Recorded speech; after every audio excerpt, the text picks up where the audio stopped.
Aion 2 says it's not paid to win this time. Sure, we have never heard that one before. But this time it could actually be true. Meanwhile, Sword of Justice is out here making NPCs smarter than some human teammates. And one upcoming game is looking familiar. Maybe too familiar. There's a lot to talk about this week, so let's get started. It seems like this month's trend is dropping stunning trailers out of nowhere. After Chrono Odyssey and Vindictus surprised us with beautiful showcases of their current work, the spotlight this week shifts to Aion, more specifically Aion 2. Not only did we get a breathtaking teaser trailer featuring actual in-game footage, looking at you render trailers, but there was also a developer livestream where the team shared their vision for the game. They described it as the version we always dreamed of making, which definitely sets a bold tone. According to the developers, Aion 2 isn't a remake of the original, but an entirely new game, set 200 years after the first, in a world that's 36 times larger, with a heavy focus on the aerial traversal that made the original stand out. This time, they are doubling down on the flying mechanics, removing the zone limitations of its predecessor so you can explore a world designed with verticality at its core. At launch, the game will feature 8 diverse classes. Some traditional RPG roles like the Ranger and others more unique like the Chanter. Classes will be highly customizable with over 200 options, including playful tweaks like chibi models and big heads, which we are curious to see in action, and whether they break immersion or not. Combat is being overhauled to fit modern standards. No more auto combat. This time it's action-based, featuring rear hit detection and dynamic range gear that can switch between close and ranged combat styles. On the multiplayer side, there will be dungeons for 4 and 8 player groups, with accessibility features like easier modes and auto replacements for players who drop out, so your time is never wasted. And of course, one of the biggest concerns when it comes to Aion: monetization. The original didn't exactly set a gold standard, with its pay-to-win mechanics, RNG boxes, and time-saving purchases after going free-to-play. So it's refreshing to hear that, at least according to the devs, Aion 2 will have no pay-to-win elements and will feature a more player-first economy. Hopefully, NCSoft will get back to the roots of how they handled Guild Wars 2, for example. Aion 2 is set to release in Korea this November, with a global launch planned for mid-2026.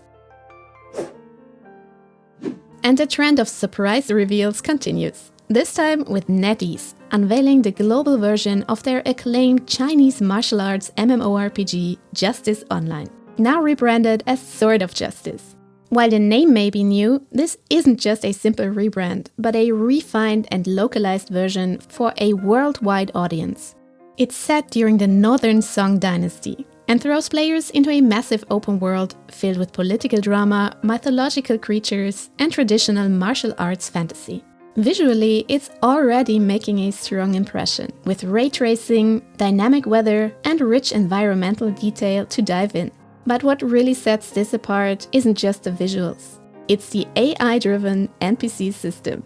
Characters in the game don't just hand out quests and disappear. They evolve with you. Using natural language and machine learning models based on historical literature, NPCs can form unique relationships and dynamic storylines based on your actions, making the world feel alive.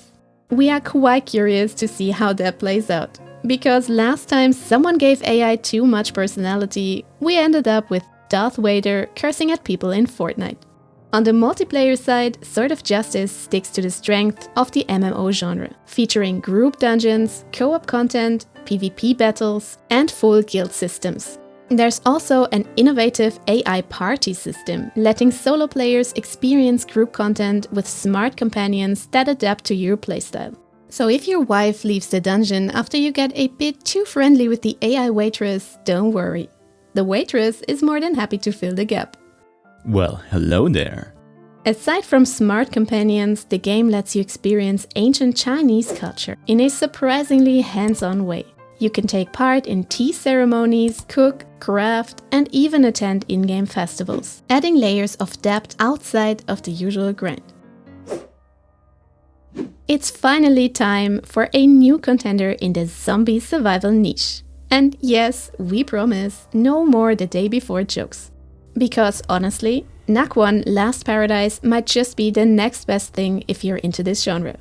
Now, before you roll your eyes and go, "Oh great, zombies, how original," NAC1 is being developed by Mint Rocket. Yep, the same team behind Dave the Diver.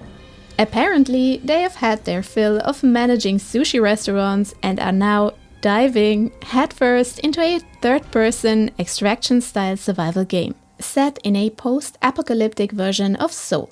Up to 16 players are dropped in, all trying to make it out alive. You will have access to a range of melee and ranged weapons, but you can also go full stealth. Why? Because zombies in NAC1 react to sound. So moving quietly might be the difference between making it out alive or getting mobbed by the undead. The core is definitely the PvPvE mode, but Mint Rocket is also working on a dedicated co-op PvE mode for up to 4 players, featuring a main storyline and side quests. So if you're more into teamwork and narrative, there's something for you too. Now, you might be wondering, why would anyone go into a zombie-infested city in the first place? Well, even after a zombie apocalypse, you have to pay rent. Completing NPC missions earns you money, which you can use to upgrade your gear. Or your own little room in the safe zone. Yup, there's player housing, and yes, you can customize it. The character customization also looks great. There seems to be a proximity voice chat and a walkie-talkie. So, have we won you over yet? Look, none of us here are huge fans of extraction-style games. But the setting, the visuals, and honestly, just the fact that it's coming from the Dave the Diver devs kind of sold it on us. That game was one of my all-time favorite single-player experiences. And if even a slice of that charm and polish carries over to NAC1, I already know I'm going to love it. Extraction mode or not. Star Rupture is a game we have had on our radar for quite a while, but it actually surprised us with its latest co-op gameplay showcase. But not exactly in a good way. When we saw the newest trailer, we were like, did they change the genre or did we just never pay enough attention? Somehow, we had completely different expectations. And to be honest, a lot of the gameplay elements gave us a weird sense of déjà vu. We knew Star Rupture was coming from the developers of Green Hell, so naturally we expected survival mechanics. Crafting, base building, exploration, just set on an alien planet where sunstorms can wipe you out if you don't take cover in time. But the core gameplay of Star Rupture is actually something else.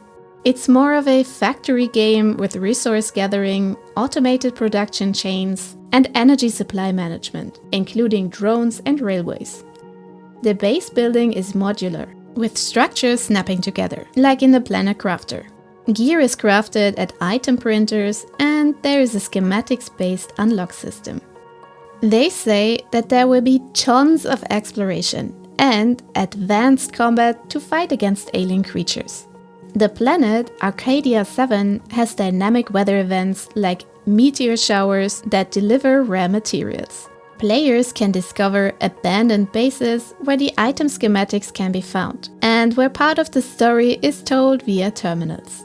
Survival-wise, you've got the usual suspects: hunger, thirst, and instead of oxygen, toxicity. Now, after watching their 12-minute original trailer, Nox and I were a bit disappointed. Not because of the visuals, because yes, the game does look great, but the gameplay? It felt a little too much like someone just threw the core elements of Satisfactory and the Planet Crafter into a pot. And this pre-early access stew, for now at least, feels a bit undercooked. It borrows what made those other games fun, but for us, it's missing a strong identity, something that sets it apart, a real reason to choose this game over the others we have already played.